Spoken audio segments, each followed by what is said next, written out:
அஸ்ஸலாமு அலைக்கும் வரஹ்மத்துல்லாஹி வபரகாத்துஹு. குர்ஆனிய சிந்தனை தஃப்சீரிலிருந்து சூரா அபஸ தொடர். அல் குர்ஆனின் உயர்வு. வசனங்கள் 11 தொடக்கம் 16 வரை.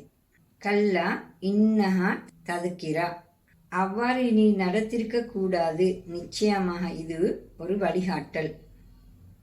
ஃபமன் ஷாஅ லக்கரா, விரும்பியவர் வழிகாட்டலை பெறலாம். ஃபீ சுஹுஃபின் முகர்ரமா, அது கண்ணியமிக்க ஏடுகளில் உள்ளது. மர்ஃபூஅத்தின் முத்தஹரா, அந்த ஏடுகள் உயர்ந்தவை, தூய்மையானவை. பிஐதி சஃபரா கிராமிம் பரரா, அவை கண்ணியமிக்க சிறந்த தூதுவர்களின் கைகளில் உள்ளன.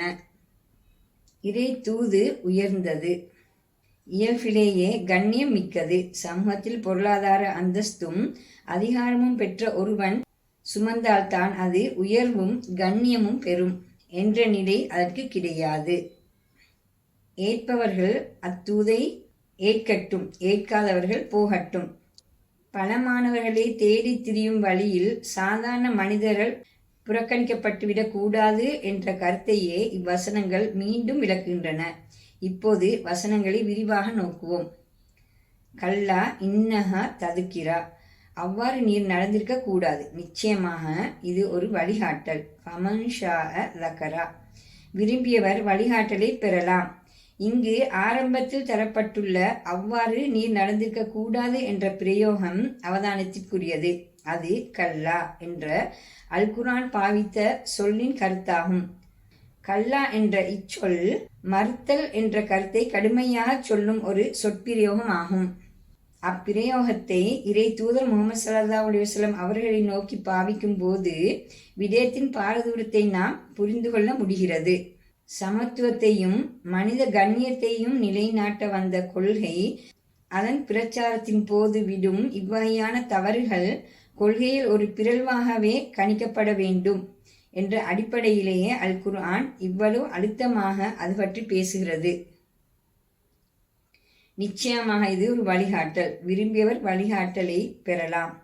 இவ்வசனத்தில் வந்த ததுக்கிரா என்ற அரபு பதமே வழிகாட்டல் என இங்கே மொழிபெயர்க்கப்பட்டுள்ளது. இச்சொல் திக்ர் என்ற சொல்லின் அடியாக பிறந்தது. திக்ர் எனின் அடிப்படையில் நினைவுகூறல் என பொருள்படுகிறது. ததுக்கிரா எனின் ஞாபகமூட்டல் என்பது மொழிப்பொருள். இக்கருத்து பின்னணியில் இருந்தே வழிகாட்டல் என்ற கருத்தும் பெறப்பட்டது. மனிதன் மறந்துவிட்ட உண்மைகளையும் பல்வேறு உலக செயற்பாடுகளையும் பாவச் செயலால் அழிந்து போய்விட்ட சத்தியங்களையும் நினைவு உலகுக்கு கொண்டு வருவதே இறை வழிகாட்டலின் அடிப்படை பணியாகும். இந்த வகையிலேயே அல் குர்ஆன் இங்கு ததுக்கிரா என அழைக்கப்படுகிறது. இவ்வாறு பாவச் செயல்களிலும் இறை மறுப்பிலும் மூழ்கி இழிநிலையில் வாழும் மனிதர்களை மீட்டெடுக்கவே இத்தூது வந்துள்ளது. அந்த வகையிலேயே தூது எத்தி வைக்கவும் படுகிறது. ஆனால் அதனை ஏற்று உணர்வு பெற்று நேர்வழி பெறுவது மனிதனின் நாட்டமாகும். அவன் விரும்பினால் அந்த வழிகாட்டலை பெற்று பயன்பெறலாம். இவ்வாறு தூதை மனித நாட்டத்தின் முன்னே வைத்த சூரா அதன் பண்புகளை விளக்குகிறது. ஃபீ சுஹுஃபின் முகர்ரமா, அது கண்ணியமிக்க ஏடுகளில் உள்ளது. மர்ஃபூஅத்தின் முத்தஹரா, அந்த ஏடுகள் உயர்ந்தவை, தூய்மையானவை. அது கண்ணியமிக்க நூல், ஓர் உயர்ந்த புத்தகம். வரையறுத்த அறிவு, மனோ இச்சை போன்ற மனித பலவீனங்களில் இருந்து நீங்கிய தூய நூல் அது. இவ்வாறு இயல்பிலேயே உயர்வும் கண்ணியமும் தூய்மையும் பெற்ற அந்நூல் அதனை சுமப்பவர்களால் உயர்வு பெற வேண்டும் என்றில்லை. உண்மை இவ்வாறு இருந்த போதும் அதனை சுமக்க உயர்ந்தோர் கூட்டம் ஒன்று இருக்கவே செய்கிறது. பிஐதி சஃபரா கிராமிம் பரரா, அவை கண்ணியமிக்க சிறந்த தூதுவர்களின் கைகளில் உள்ளன. மொழிபெயர்ப்பில் தூதுவர்கள் என தரப்பட்டுள்ள சொல்லுக்கு அல் குர்ஆன் தந்துள்ள அரபு பதம் சஃபரா என்பதாகும். இச்சொல் எழுத்தாளர்கள் எனவும் தூதுவர்கள் எனவும் இரு பொருள்களை கொண்டுள்ளது.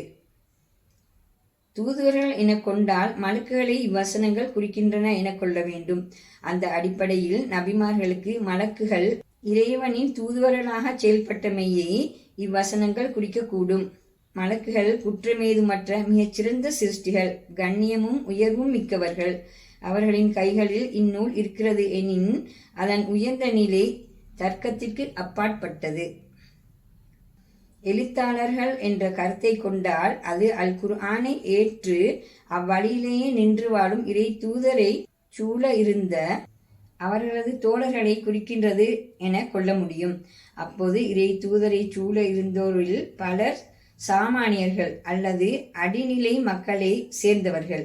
ஆயினும் அல் குர்ஆன் இங்கே அவர்களை மிகச் சிறந்தவர்கள், உயர்ந்தவர்கள், கண்ணியமிக்கவர்கள் என்கிறது.